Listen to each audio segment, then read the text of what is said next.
Hi, I'm John. My background in this field goes back pretty far. Probably goes before I was born to my dad and my grandpa being gun enthusiasts. My grandfather was a machinist in a tool and die shop that his uncle owned in Ohio. And my introduction to firearms was as a young child. I really don't remember the first time that I shot with guns. But at age 13, I started competing with high power rifle. I was issued an M1 Garand. I shot 88 rounds every weekend of M2 ball. I shot that up through high school. And as a kid, I figured I'd be an astronaut, then a fighter pilot, then an infantry guy, and it started getting more and more narrowed down to service in the Army. So I joined. My time there was well spent sweeping floors, drinking beer, and trying to hide cigarette butts from drill sergeants. Got out, went back into competition, and the sport took me into custom guns. So I started learning a lot about different twist rates and calibers, things of that nature. And finally, the interest took me to a desire to manufacture rifles. So I moved to Brookings, Oregon, and was hired by Chris Deester of Packnor Barreling. Thanks, Chris. It was a really fantastic opportunity. I started sweeping the floor, cutting bars off, and that moved into hand lapping barrels and rifling barrels, then gun drilling, bore reaming, running the stress relief furnace. And it was just a dream. I couldn't get enough. I'd work as many hours as he'd let me. And the passion really kicked off to a new level when I bought my first lathe and set up a shop with a coworker and good friend, Rich Goolsby. And he would sit and work with me after hours in his shop, in his garage where my lathe was set up that he sold me. And he taught me some technique that was unique to his concept on custom gun manufacture. So it was primarily rebarreling bolt guns, but there was a real focus on hand cutting chambers and altering dimensions that were in the chamber, like the body, the neck, throat, that type of thing, where I kind of broke out of the mold where a chamber is a chamber, and we started really looking at why are these dimensions like this, or why is the throat designed this way, why don't we do it this way? So we started having custom reamers cut, or he already had that, but I started buying my own custom reamers, is my point. And it was more or less a lesson in how to think than what to think.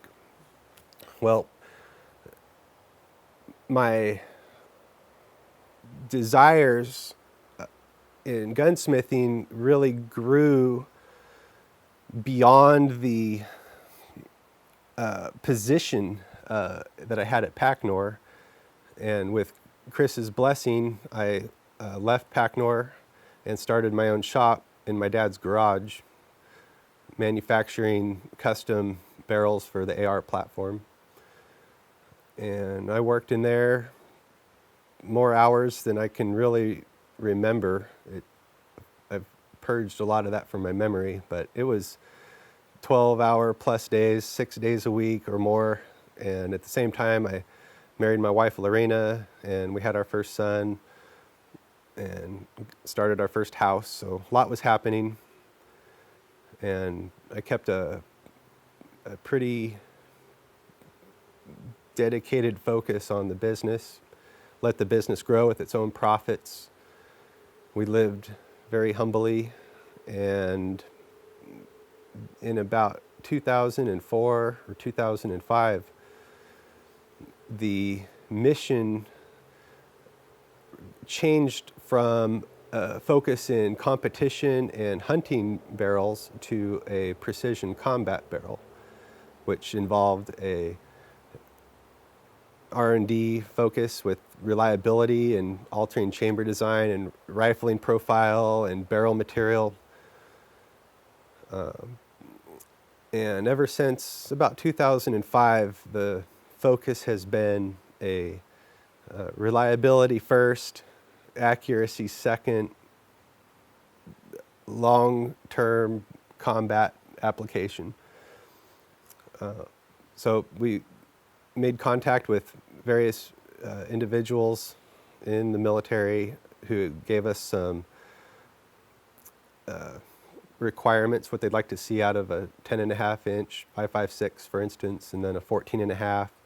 And we really started pushing the envelope, trying to see how far we could have 100% hits with, say, Mark 262 77 grain, and did a lot of work with the 7.62 NATO, shooting the M118 LR round, trying to see how tight we could get groups at distance. So what you see today on our website or our catalog, our complete product line is largely the sum of all of these years of research attempting to build the finest combat application precision rifle, I guess would be the best way to word that.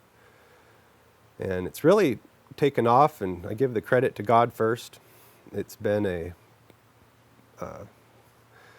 long, difficult road, but here we are today, and the business has grown to 12 to 15 employees, depending on how you look at it, and it's great.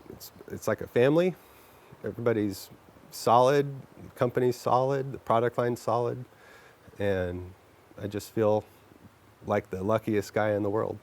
The product line has a quality standard that is an extension from my history as a overachiever, having to get straight A's as a kid and have jobs and make my own money.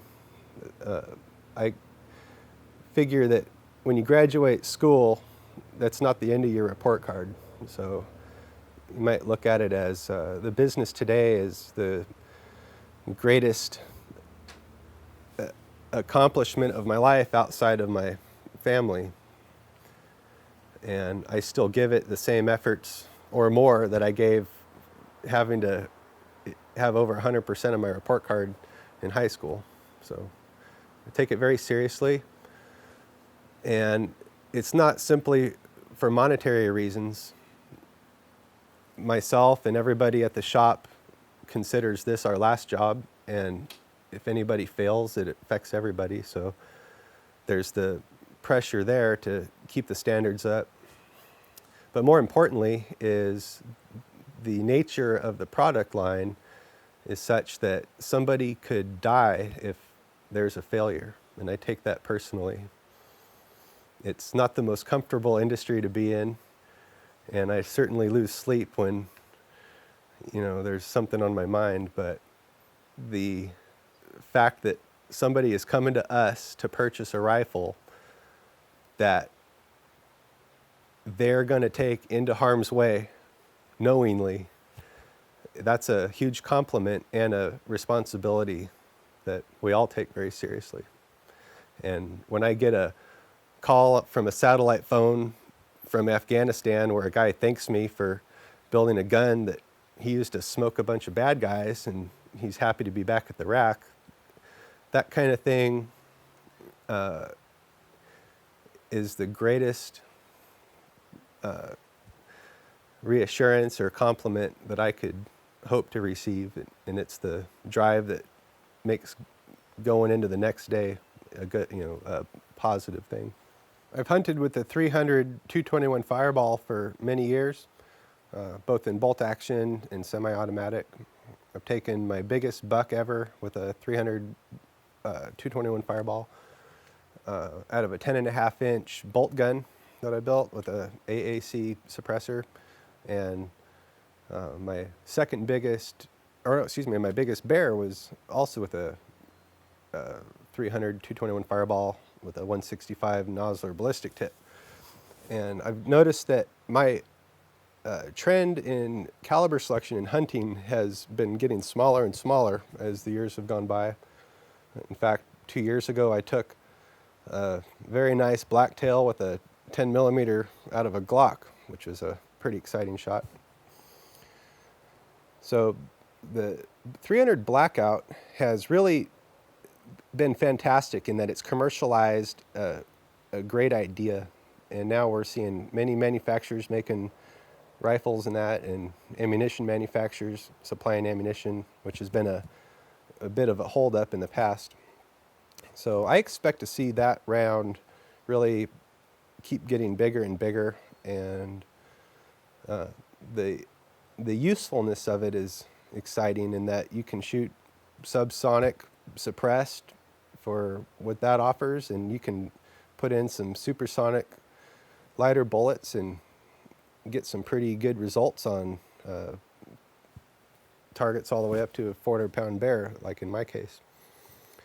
Then 7.62 NATO is an interesting subject. We offer it. It does very well, and it's, in my opinion, a very niche-y offering, because though a semi-automatic precision 7.62 is handy, it's hard to say from a user perspective if that is better than a bolt gun, and that debate I leave to the end user. I provide the guns, they sell, and it's up to you to decide if that's going to suit your needs or not. Myself and all the guys at the shop are avid hunters, even some of the women, and we hunt with both bolt guns and ARs depending on what hunt we're on. And one thing I've learned is you can't just have one hunting gun. You need to have one gun for each type of hunt. So if you're hunting blacktail in the bushes, that's one thing. Blacktail in open country is another. Mule deer. So you can get very specific about what you need in a hunting rifle. The majority of my personal collection is different types of hunting rifles, and how that applies to the AR in our product line is pretty simple, really. Our product line is pretty vast, relatively speaking, and the idea is that hopefully we have something that suits whatever need you may have. For me personally, and this is all opinion and there's no right or wrong here, my thoughts on a AR as a hunting rifle is obviously it's semi-automatic if you need multiple shots. This may sound a bit strange, but here in Southern Oregon we have a considerable threat with illegal marijuana grows, primarily with Mexican and Central American based cartels. It's created a real problem here for us, where when we go out in the woods to hunt, we have to really consider the reality that we're going to walk into a grow. Having an AR and a few extra mags in your back pockets doesn't hurt.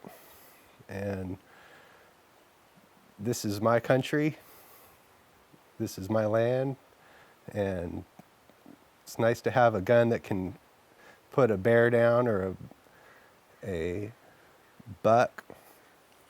And worst case scenario, you need to defend yourself. There's an added benefit there. So that brings up an interesting point, that whether you're hunting a bear or a deer or people in a combat role, you're hunting. And there's a lot in common between an ideal hunting rifle and an ideal combat rifle. Though I'm not going to sit there and dump a battle load on a single deer, the way the gun handles is very important. You're going to be carrying that thing 99.9% of the time and shooting it, if you're lucky, just for a few seconds compared to, walking through the woods. So my feeling is, though it's tempting to stick a bunch of stuff on your gun and, some people think bigger is better, I'm on the opposite side of that. I want my gun as streamlined as possible. I want it as smooth as possible. The least amount of stuff on there is as possible. And it's nice to have a handguard with rails and quick release mount so you can take your stuff on and off. I definitely wouldn't go out in the woods with lasers and flashlights and stuff. I can just take that off there with my pack. Try to keep the gun as small and light and easy to handle as possible. One thing I like to do is have a gun, whether it be a bolt gun or a AR, with or without a suppressor. I like to be able to swing it with my hand and have it not strike the ground, keep it light. So the concept of a hunting rifle and a combat rifle, to me, and I've never been in combat, grew up looking for it, and today I'm glad that I haven't had to face that. And my thoughts and prayers to guys who do that, and thank you very much. Anyways, the gun to me is going to be a very similar gun. You're hunting men, you're hunting bears, you're hunting deer, squirrels, whatever. Barrel length is a consideration where I want to keep the gun as small and light as possible. So that means if you're hunting coyotes, in low light at 400 yards, that's going to be one barrel length. And if you're hunting, deer in 20 to 40 yard bushes, that's going to be another. And we can have the option today of caliber selection. So if 5.56 does everything you need it to do, well then, that's ideal. If you need more bullet, you can go up to 6.8. If you need even more bullet, you can go to 300 blackout. And then if you need more power, obviously up your case size to 7.62 NATO. But in those four calibers, I would say the vast majority of needs are going to be met. And then you can move on into competition. There's 5.56 is really taken over in high power, which is my background. Very accurate, goes very far, obviously. Then there's the nostalgia of a real battle gun, shooting 7.62 NATO.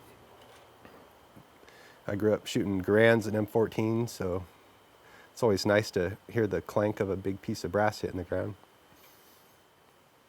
Now, the subject of direct impingement versus piston in the AR platform. This is something that can really set me off. It's a really funny subject to me.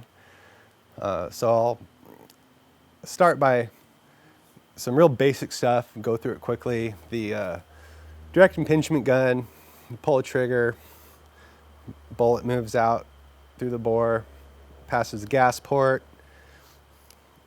propellant gases move rearward through the gas tube, the bullet's long gone, the gases move into the carrier.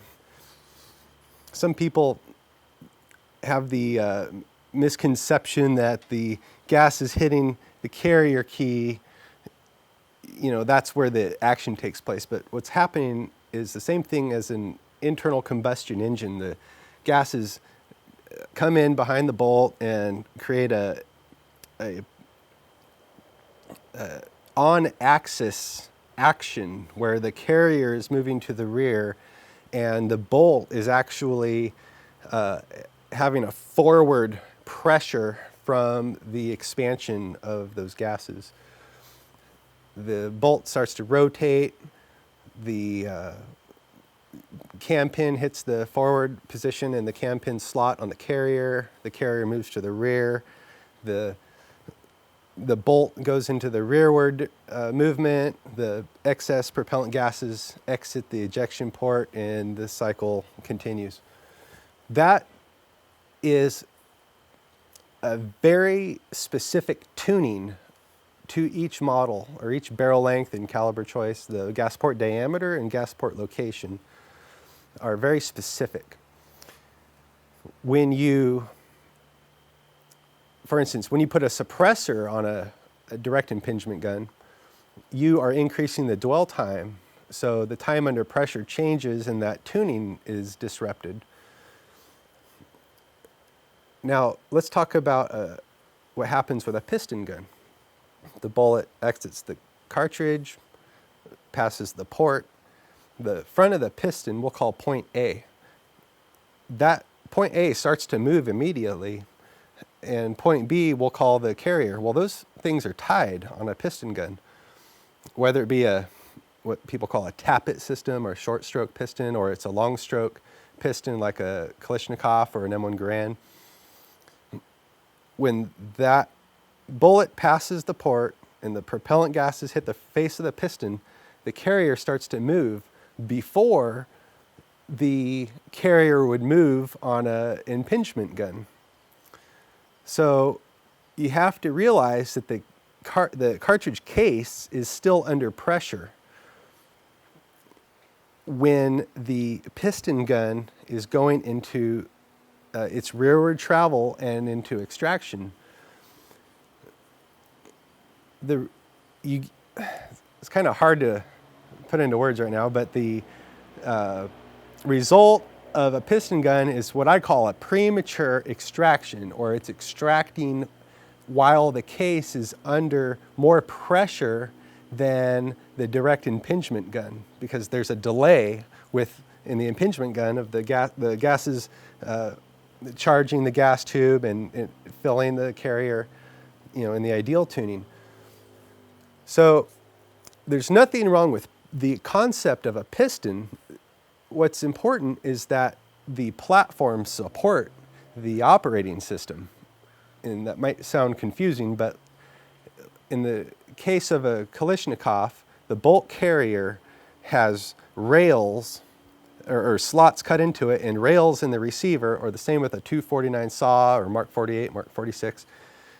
And the carrier is designed to accept an off-center impulse. When that op rod comes back on let's say, well, I'm not going to say by name, but any one of the AR variants that are piston operated, when that piston hits the stop or the boss or whatever you want to call it on the carrier, that's an off-center impulse. Let's call this the carrier.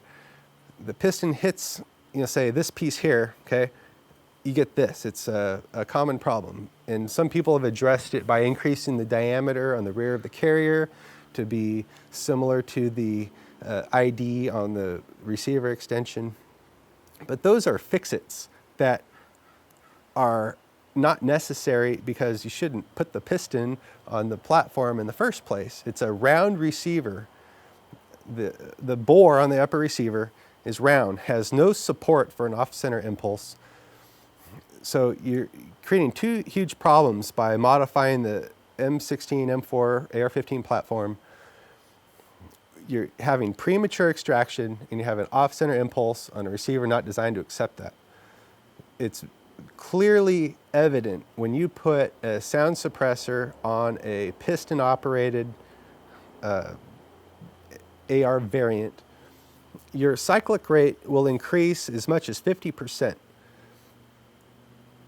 It goes into a state of nearly uncontrollable automatic fire. Not that automatic fire out of an M4 is necessarily that practical in today's battlefield, but it's an interesting study to see if it is a good application to that platform. Basically, if you want a piston, which is fantastic, get an AK, get a saw, get an M14, get any gun that is designed to accept an off-center impulse being on top of the carrier or wherever it may be. And if you want to have an AR type rifle, stick with what works. It's a beauty. The entire action is on axis. You have the barrel, the bolt, the carrier, the spring, buffer. The whole thing is like a gem on axis. Everything below it is fire control and ammunition supply. Everything above it is sighting. It's fantastic. It works well. I'm going to quote a good friend of mine by saying, "We don't live in a third world country. We can oil our fucking rifle." Today we're seeing an increase in the use of sound suppressors on the M4 type rifles. Sound suppressors are fantastic. I don't enjoy shooting a gun without one. There's a slight problem induced with the use of a sound suppressor on any type of operating system on an M4, whether it be piston or direct impingement. And in a nutshell, the sound suppressor adds dwell time. And in the case of a piston operated system, the carrier goes into a extremely premature extraction. And in the case of direct impingement, it is still, the gases are flowing through and charging the carrier, but there's excess gas. Now, one of the misconceptions is that the gas is coming through the gas tube and piston guns run cleaner. Well, I completely disagree with that. For instance, let's look at the HK G3 or HK 91, HK 33. Those guns don't have a piston or a gas tube, and they rely on the delayed blowback with a fluted chamber. One thing you will see on every case you take off the ground and fired out of those guns is they're covered in carbon. They flute the chamber to reduce the surface area and adhesion of the case to the chamber to make for a smoother extraction. So when you put the sound suppressor on the M4, the gases, regardless of operating system, the gases are coming through the chamber, and it's very important to recognize that fact. You take a direct impingement M4, shoot it, pick up your brass, it's pretty. Put a suppressor on, pick up the brass, it's dark. What's happening is the increased dwell time is causing the bolt and carrier to go into extraction before the propellant gases have reduced to a pressure that allows for a clean extraction. There's a seal created when the case expands during detonation, bullets moving through the bore. The neck seals against the chamber walls and no gases come back. Once it goes into extraction, the case rotates and comes back, and whatever gases remain in the cartridge casing and in the bore escape around it and coat the case and the chamber walls with carbon. As that carbon accumulates in the chamber, it creates a sticky extraction situation, and in an extreme case, it can create a fouled chamber where the cartridges begin to have a hard time finding a place to go, and you can actually increase chamber pressure by having a dirty chamber. And then, to make matters worse, as the bolt carrier moves to the rear and the bolt rotates and pulls the case out, all of the propellant gases in the case, chamber, bore and suppressor are still expanding in both directions, and it coats the inside of the receiver with a layer of carbon. I wish there was some magical oil that was immune to that, but the facts are guns sludge up in the receiver, and the action of the cycle becomes sticky. So we created a solution for that. It's called the switch block. We have a patent on the part. It works very well. Basically what it does is when you put on the sound suppressor, you can adjust the gas block to a smaller port diameter, which reduces the amount of gas coming back through the gas tube, slows down the cycle of operation, and more or less considers the added length of the sound suppressor as added barrel length. So the carrier moves in a correct timing for that increased dwell time. The result is that when the gun goes into extraction, the chamber pressures have been reduced to a state that is comparable to a unsuppressed gun firing in a normal tuning. The end result is basically that your gun stays cleaner, you get more rounds down range before you have to perform an oiling and cleaning procedure. We've all been very fortunate at Noveske Rifleworks to be part of the exciting times in history right now, with where the places the world is headed. These are certainly uncertain times. You can count on that. And the battlefield is adapting into more of a, I would call it perhaps a grassroots level type of combat. It's not, the North versus the South with flags and cannons, and it's more of a manhunt these days, from what I'm told firsthand from friends of mine doing the job.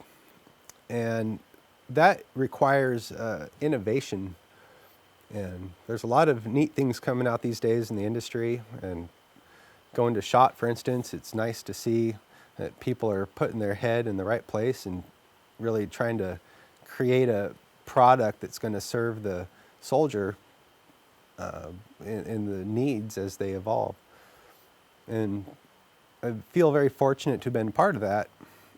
And my company exists today, perhaps besides all the support and blessings that we've received, there's a reason, and that's that we've really pushed the envelope on taking the typical off-the-rack M4, M16 and taking the precision, you might call it a sniper rifle or long-range gun. And I would say that if I could sum up what I've done in one sentence, I've really kind of put the two together and created a precision battle rifle that is capable of close quarters, fast shooting, and long-range precision.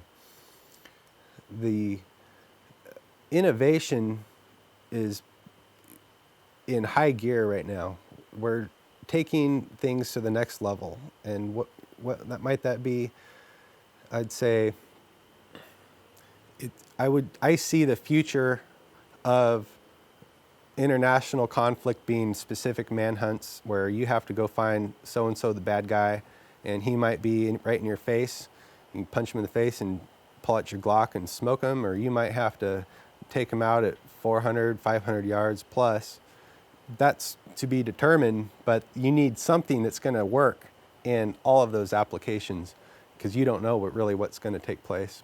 So we're working on new ideas and taking it outside of the box as far as what we all think of as normal.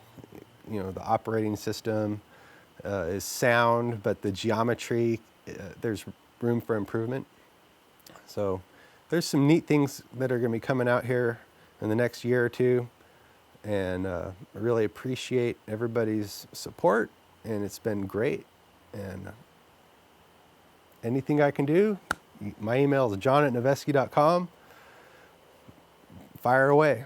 And any questions that you want to go to the shop, you can go to our website, use the contact form. And I want to say I'm very grateful to both you, Clayton, and Kevin, and MIL-SPECmonkey.com for coming out here and spending the time to learn more about our business, and just very grateful. So there, thank you very much.